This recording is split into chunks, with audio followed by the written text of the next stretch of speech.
ఈరోజు కడప జిల్లా రాజకీయాలు కాబట్టి ఇక్కడ ఏం జరుగుతూ ఉందో కూడా మీ అందరికీ తెలుసు కాబట్టి ఇక్కడ మరొక విషయం కూడా మీ అందరితో కూడా మీ అందరినీ కూడా ఆలోచన చేయమని కోరుతా ఉన్నా.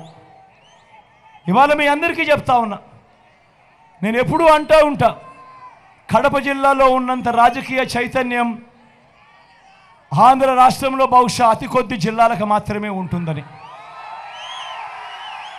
ఎందుకంటే నాకు బాగా గుర్తుంది, నాన్నగారు చనిపోయిన తర్వాత మీ బిడ్డను ఏ రకంగా కాంగ్రెస్ పార్టీ అప్పట్లో ఇబ్బంది పెట్టింది అని. ఆ ఇబ్బంది పెట్టే సమయంలో మీ బిడ్డ ఇదే కడప గడ్డ మీద నుంచి ఇండిపెండెంట్గా అప్పటికప్పుడే వైఎస్ఆర్ కాంగ్రెస్ పార్టీ స్థాపించి ఇండిపెండెంట్గా సింబల్ కూడా రానప్పుడు కేవలం 14 రోజులు మాత్రమే ఆ సింబల్ మనకు వచ్చిన పరిస్థితులు ఉన్నప్పుడు ఇదే గడ్డ మీద మీ బిడ్డతో మీరు నిలబడి మీరు ఇచ్చిన మెజారిటీ ఏకంగా 5,45,000 మెజారిటీ ఇచ్చారు. ఈరోజు ఆ 5,45,000 మెజారిటీతో మీరు ఇచ్చారు. ఆ ఇచ్చిన మీ మెజారిటీతో మీ బిడ్డ ఢిల్లీలో ప్రమాణ స్వీకారం చేస్తూ ఉంటే పార్లమెంట్ భవనంలో ఉన్న ప్రతి తలకాయ కూడా ఎవరి జగన్ అని చెప్పి చూశారు. ఆ రోజు అంతటి చైతన్యం ఉన్న జిల్లా నా కడప జిల్లా. ఇటువంటి కడప రాజకీయాన్ని మన ప్రజల ప్రయోజనాలను వైఎస్ఆర్ మీద అభిమానం ఉన్న మన ప్రజలు నిర్ణయించాలా, లేక వైఎస్ఆర్ అనే పేరే కనపడకుండా చేయాలని ప్రయత్నిస్తా ఉన్నా వైఎస్ఆర్ శత్రువులు నిర్ణయించాలా అన్నది మీరందరూ కూడా ఆలోచన చేయమని కోరుతా ఉన్నా. 100 కంటే తక్కువ ఓట్లు వచ్చిన పార్టీలతో రాష్ట్ర విభజన చేసిన దుర్మార్గులతో మన ప్రజలు జత కట్టాలా అని అడుగుతా ఉన్నాడు మీ బిడ్డ.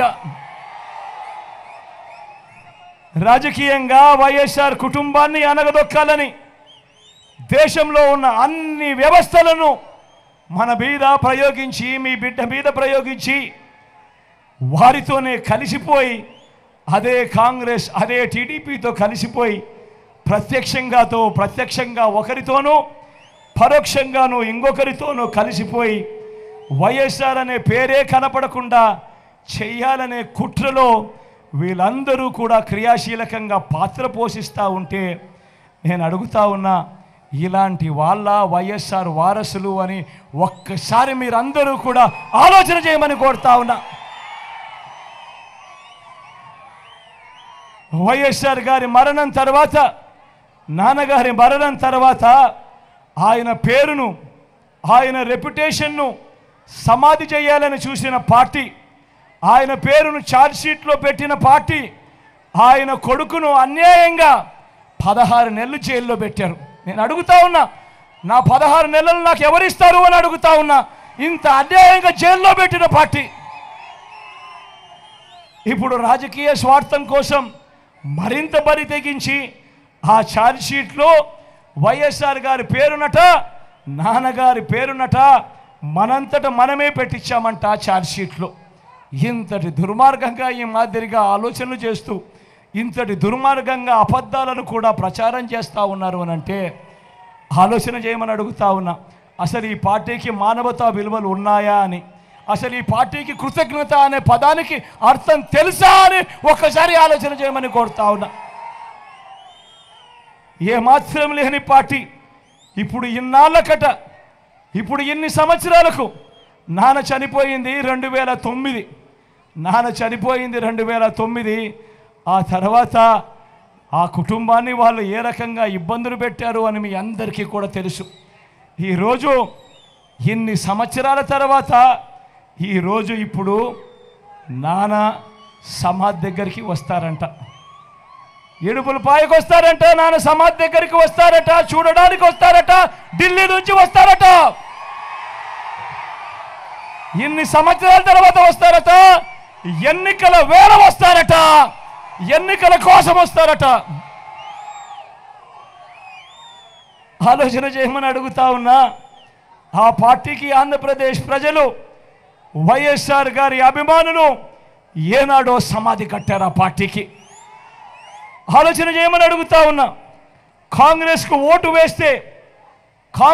ఓటు వేస్తే ప్రతి ఓటు కూడా మనంతట మనమే వైఎస్ఆర్ గారి పేరు కనపడకుండా చేసే కుట్రకు మనంతట మనమే భాగస్థులం కామానే ఒక్కసారి ఆలోచన చేయమని మిమ్మల్ని అందరినీ కూడా కోరుతా ఉన్నా. కాంగ్రెస్ పార్టీకి ఓటు వేస్తే మన కళ్ళను మనమే పొడుచుకున్నట్టు కాదా అని అడుగుతా ఉన్నా. కాంగ్రెస్ పార్టీకి ఓటు వేస్తే ఆ ఓటు నేరుగా మన ఓట్లను చీల్చి టీడీపీని గెలిపించడం కాదా, ఎన్డీఏను గెలిపించడం కాదా అని అడుగుతా ఉన్నాడు మీ బిడ్డ. ఈరోజు ఆలోచన చేయమని అడుగుతా ఉన్నా. ప్రతి విషయంలోనూ కూడా ఈరోజు ఎందుకు వీళ్ళు మన రాష్ట్రానికి వచ్చారు, ఎందుకు ఎన్నికల వేళ వీళ్ళు మన రాష్ట్రానికి వచ్చారు అని ప్రతి ఒక్కరూ ఆలోచన చేయమని అడుగుతా ఉన్నా. చంద్రబాబును గెలిపించడం కోసం ఏ రకంగా కుట్రలు జరుగుతూ ఉన్నాయి అన్నది ప్రతి ఒక్కరూ కూడా ఆలోచన చేయమని అడుగుతా ఉన్నా. చంద్రబాబును గెలిపించడం కోసం, మన ఓట్లను చీల్చడం కోసం ఈరోజు కాంగ్రెస్ పార్టీ ఆంధ్ర రాష్ట్రంలో రంగప్రవేశం చేసింది అని అంటే చంద్రబాబు రాజకీయాలు ఎలా ఉన్నాయని ఒక్కసారి గమనించమని అడుగుతా ఉన్నా. ఇదే చంద్రబాబు మనిషి రేవంత్ రెడ్డి. ఇదే రేవంత్ రెడ్డి కాంగ్రెస్ పార్టీకి సంబంధించిన ముఖ్యమంత్రి తెలంగాణ. ఒకవైపున పట్టపగలు బీజేపీతో కాపురం చేస్తాడు, రాత్రిపూట కాంగ్రెస్తో కాపురం చేస్తాడు ఈ పెద్ద మనిషి చంద్రబాబు. ఆలోచన చేయమని అడుగుతా ఉన్నా. ఈరోజు రాజకీయాలు ఎంతగా దిగజారిపోయాయి అని చెప్పి నాన్నగారు బ్రతికున్నప్పుడు నాన్నగారు ఎవరితో అయితే విభేదించాడో, నాన్నగారు ఎవరితో అయితే యుద్ధం చేశాడో, నాన్నగారే కాదు నాన్నను అభిమానించే ప్రతి గ్రామంలో ఉన్న కార్యకర్త ఎవరితో అయితే యుద్ధం చేశారో ఇవాళ వైఎస్ఆర్ వారసులను చెప్పుకుంటున్న వాళ్ళు ఇవాళ అదే ఈనాడుతోనూ, అదే ఆంధ్రజ్యోతి రాధాకృష్ణతోనూ, అదే చంద్రబాబుతోనూ ఈరోజు చెత్తా పట్టాలు వేసుకొని ఈరోజు వాళ్ళను గెలిపించడం కోసం మన ఓట్లను విడగొట్టాలని చెప్పి ప్రయత్నం చేస్తూ ఉన్నారంటే ఇంతకన్నా హేయమైన రాజకీయాలు రాష్ట్ర చరిత్రలో ఎప్పుడైనా ఉంటాయా అన్నది ఆలోచన చేయమని అడుగుతా ఉన్నా. అదేవిధంగా ఇంకొక విషయం కూడా చెప్తా ఉన్నా. ఈరోజు నా పక్కన అవినాష్ ఉన్నాడు.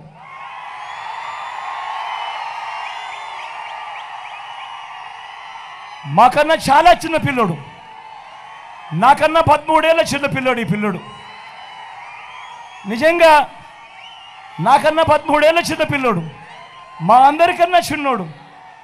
ఈ పిల్లోని జీవితం నాశనం చేయడం కోసం చంద్రబాబు నాయుడు దగ్గర నుంచి కుట్రలు పడుతూ ఉన్నారు, ఈనాడు నుంచి కుట్రలు వేస్తూ ఉంది, ఆంధ్రజ్యోతి నుంచి కుట్రలు పడుతూ ఉన్నారు, TV5 నుంచి కుట్రలు పడుతూ ఉన్నారు.